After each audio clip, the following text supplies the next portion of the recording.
Una pregunta más o tal vez dos, pero ustedes, o el gobierno de la ciudad, judicializaron la 27606, nos acaba de explicar, y ¿usted considera que esa ley modificó alguna cláusula del convenio de transferencia de competencias no federales en materia de seguridad que suscribieron la ciudad y el Estado en enero de 2016? Mire, esa ley, no me la puedo hablar de memoria, pero en el primer artículo, esa ley nosotros, y yo acá lo digo, es una ley absolutamente innecesaria. Es una ley que me animo a decir es una ficción, porque la ley empieza por decir, la ley recoge el guante y empieza por decir que hacía falta aprobar el convenio de transferencia en materia de seguridad no federal suscrito entre el gobierno de la ciudad y la nación a principios del 2016. Y en realidad, en nuestra visión, como lo hemos explicado en los escritos con toda claridad, no hacía falta, porque ya el Congreso se había expedido sobre esta materia. Y además se había expedido de una manera muy clara, la ley 26.288 del año 2007. O sea, la ley Cafiero, hago un raconto, pero se sanciona la Constitución Nacional, la reforma de la Constitución. Buenos Aires es autónoma a partir de allí, debe dictar su nueva Constitución y antes que ello, como lo preveía la Constitución Nacional, se dicta una ley para garantizar los intereses del Estado federal en la ciudad de Buenos Aires, que ahora iba a ser autónoma. Esa es la conocida como ley Cafiero. En nuestra visión, esta ley Cafiero, más que garantizar esos intereses, se extralimitó y a nuestro modo de ver el gobierno de la ciudad de Buenos Aires es una ley que terminó vulnerando desde el vamos la autonomía de la ciudad, porque el gobierno nacional se reservó bajo esta ley seguir manejando la seguridad en todo el ámbito de la ciudad de Buenos Aires, seguir manejando la justicia nacional en todo el ámbito de la ciudad de Buenos Aires, seguir manejando el registro de la propiedad inmueble, seguir manejando la Inspección General de Justicia. Bueno, frente a planteos en esta cuestión, en el año 2007 hubo una modificación de esta ley Cafiero y fue el Congreso el que estableció modificar el artículo 7 de la ley Cafiero y establecer que el gobierno nacional seguía siendo responsable de la seguridad en las cuestiones federales, pero que en las materias no federales, esas competencias, esos servicios en materia de seguridad no federal, el Congreso señaló que que quedaban transferidas en la ciudad de Buenos Aires. Y no solo eso, dijo que hasta que esa transferencia no fuese efectiva lo tenía que seguir haciendo el gobierno nacional. Obviamente los ciudadanos porteños no podían quedar indefensos. Pero además señaló en una cláusula especial, dijo que la manera de llevar adelante esa transferencia, que estaba autorizada en ese momento por la ley, dijo que la manera era conforme estaba previsto por el artículo 6 de la ley Cafiero a través de la firma de pactos y de convenios. Así que dijo, firmen pactos y convenios y ya con eso está la ley. Así que, a nuestro modo de ver, reitero, es muy claro que el Congreso ya se había expedido y no hacía ninguna falta que la ley 27.606 lo hiciese. Lo que pasa que fue, a nuestro modo de ver, el pretexto que se intentó encontrar para tratar de vestir con algún ropaje jurídico el fenomenal y arbitrario zarpazo a los fondos de la ciudad que le dieron un 9 de septiembre de 2020 en plena pandemia.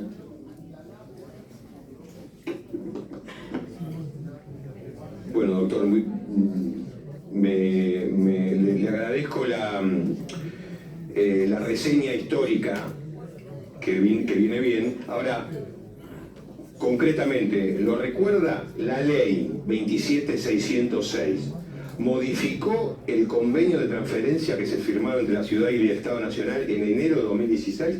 ¿Hubo una modificación por parte de la ley de ese convenio o se mantuvo de la misma manera que fue firmado?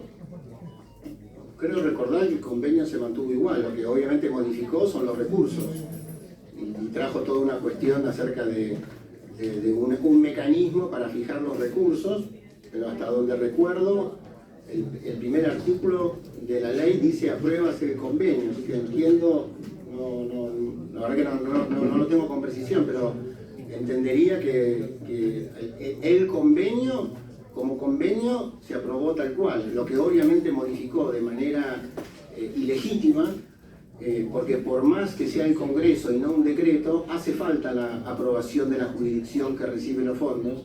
Y entonces acá lo que sí no estuvo bien y que claramente hace que la ley sea inconstitucional es modificar los recursos, digamos, ¿no? O sea, a la ciudad le sigue encomendada una competencia de seguridad y le sacaron los recursos que son necesarios para poder atenderlos. Bien, diputado Tagliave, el diputado López me pide para hacer una pregunta. Si quiere le doy a López, que se tiene que retirar, le doy la palabra.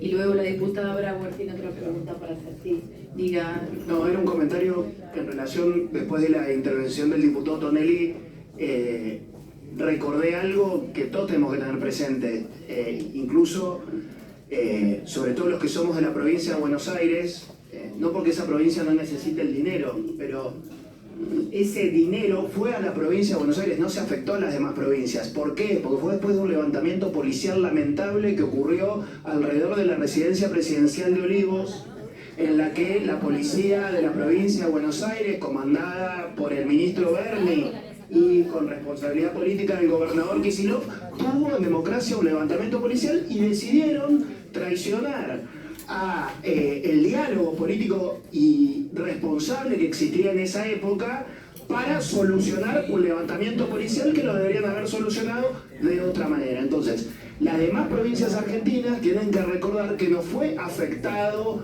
su nivel de coparticipación de manera alguna, fue para apaciguar un levantamiento policial que le ocurrió al gobernador Kicillof y al ministro Berni. Nada más, era un comentario, Presidenta. Sí, gracias, diputado López. Diputado Martínez. Ya te he escuchado varias veces ese argumento. Mire, la provincia de Buenos Aires es una provincia argentina. Como todas las otras provincias. No, mire, no hablemos de la mala administración, por favor, diputado López, después del desastre que hicieron como Eugenia Vidal. Así que le pido, por favor, lo que digo es que es una provincia argentina. Yo podría ser de Santa Fe, diputado de La Pampa, otros diputados de otras provincias, digamos, pero tiene que ver con eso, digamos. Entonces me parece, lo que no queda claro, recién, no, yo no soy autónoma. Bueno, pero claro que sí. No, a lo que están tratando de ubicar, que son una cosa distinta a que no son la provincia argentina, es la provincia de Buenos Aires. ¿No? Sí, lo entiendo a la perfección.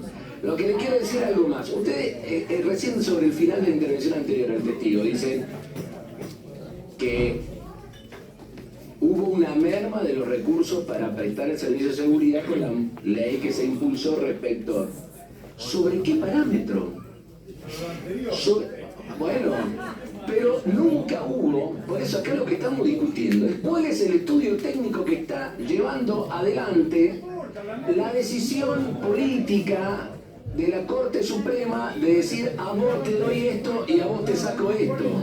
Entonces digo, me parece que ahí no terminamos de entender lo que estamos queriendo plantear. Lo que estamos diciendo es exactamente eso. Y que detrás de esa arbitrariedad, otras cosas que le hablamos en el testigo anterior, no tenemos por qué vincularlo con usted, al menos en esas situaciones. Digo, pero me parece que eso hay que decirlo. Pero bueno, hay otra pregunta, miren lo que quiero presentar. Sí, diputada Brauer. Sí, gracias. Doctora Carla, le quería preguntar si usted estuvo en la cena de la Asociación de Magistrados de fin del año 22, de fin del año pasado. Sí, como todos los años, por una cuestión como protocolar, recibo una invitación por mi función de la Asociación de Magistrados. La había recibido mucho tiempo antes, por la pandemia durante muchos años no hubo encuentro de fin de año y la volví a recibir a fines del año pasado. Usted compartió mesa con Alejandro Rodríguez de Juicios Originarios, con Silvia Robles y Natalia Monayer. Mire, como ocurre en estas comidas, me presenté a la entrada, di mi nombre, me dijeron mesa número tanto, así que no es que elegí la mesa, sino que fui a la mesa que me asignaron. Y en esa mesa efectivamente también estaba el doctor Rodríguez, con quien nos sentamos un poco como lejos enfrentados, así que solamente nos dimos la mano, no cruzamos palabras en la comida, porque era una mesa grande y había mucha gente. Los restantes integrantes de la corte en la mesa, no sé quiénes son porque no los conocía, así que no, al único que conocía, sí, obviamente, por los cargos que tenía, era al doctor Rodríguez. En sus declaraciones el doctor Rodríguez dijo que estuvo sentado y que en esa misma mesa, por supuesto como usted dijo, estaba usted y también estaba Silvia Robles y Natalia Monayer. ¿Usted conoce a Silvio Robles? Lo conocí, le vi la cara, nunca hablé con él, no lo conozco y le vi por primera vez la cara cuando vino a testificar acá. Así que no lo conozco, así que no pude haber sabido que era Robles porque no lo conocía, no lo tenía. Así que no lo conozco. Le vi la cara por primera vez cuando ustedes lo invitaron a ser testigo de eso. Cuéntenos, porque la verdad que nunca fui invitada, tampoco tendría que serlo porque no formó parte del ambiente judicial. Es una escena grande, ¿hay cuántas mesas? Había como, no sé, 700, 800 personas, así que sí, era un salón muy grande, estaba lleno de mesas, no me acuerdo, pero era mucha gente. Claro. Usted obviamente refiere que usted no eligió la mesa, pero obviamente la organización lo sentó al decir de Alejandro Rodríguez 5 días antes de la sentencia del fallo de coparticipación, estuvo sentado en la misma mesa que Silvia Rodríguez. Le vuelvo a referir que la mesa no era elegida. No, sí, claro. Gracias. De nada. Bueno, si no hay más preguntas, vamos. Sí, bien. Sí. Diputada Vespasian y diputado Caña. Ya le doy la palabra, guárdeme. Diputada Vespasian. Sí, quiero hacerle dos preguntitas concretas que tal vez no me quedó claro. Si es así, disculpen mi ignorancia. Cuando se hizo la transferencia de los servicios en el 2012, tanto del transporte subterráneo como del premetro, como también en el 2016, cuando se hizo la transferencia de la asistencia directa con aquellos adolescentes en conflicto con la ley penal, ¿cuál fue la fuente de financiamiento? No sé si lo recuerdo. Mire, no lo recuerdo bien, pero a ver, tratando de pensar y hacer paralelos, cuando fue lo del subte y el premetro, se transfirió el servicio, pero era un servicio que funcionaba concesionado. Así que yo no sé si hubo recursos, o sea, no sé si fue una transferencia que requirió al mismo tiempo una reasignación de recursos. Así que no lo sé, pero digo, el servicio seguía funcionando porque había una empresa que lo atendía, digamos, la concesión. Y así que ese otro caso que usted me dice, no sé exactamente bien, no tendría la precisión de si hubo o no transferencia de recursos y en su caso, qué mecanismo se utilizó. Bueno, se hizo a través de la transferencia de fondos del Tesoro. Entonces, mi pregunta, como es transferencia de servicio...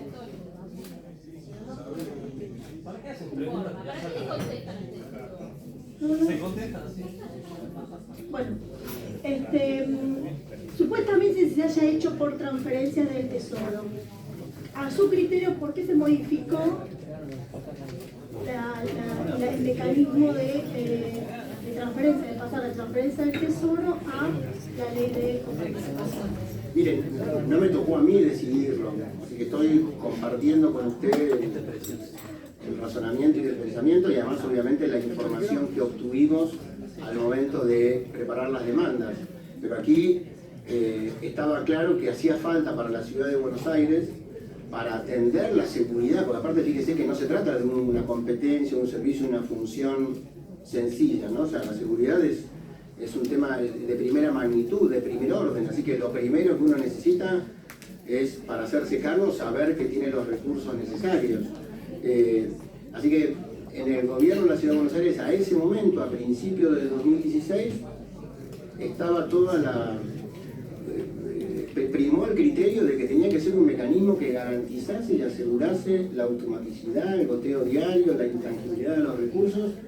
Y de vuelta, insisto, el régimen de coparticipación era una vía posible para hacerlo conforme lo dice la Constitución. Pero como relacionándolo con lo que usted decía antes, como la Constitución no establece un único mecanismo que debe hacerse, por supuesto, podría también haberse hecho, podría hacerse vía una asignación presupuestaria o un subsidio, pero bueno, no fue la decisión que se acordó en el 2016. Sí, diputada Ocaña estaba, diputada Brauer y luego Álvaro González. Diputado Ocaña. Sí, buenas tardes, doctor Arloa. Quería consultarle, ¿cuánto dinero recibió a posteriori del fallo de la Corte del Gobierno Nacional la Ciudad de Buenos Aires? A posteriori del fallo cautelar, nada. El fallo está incumplido.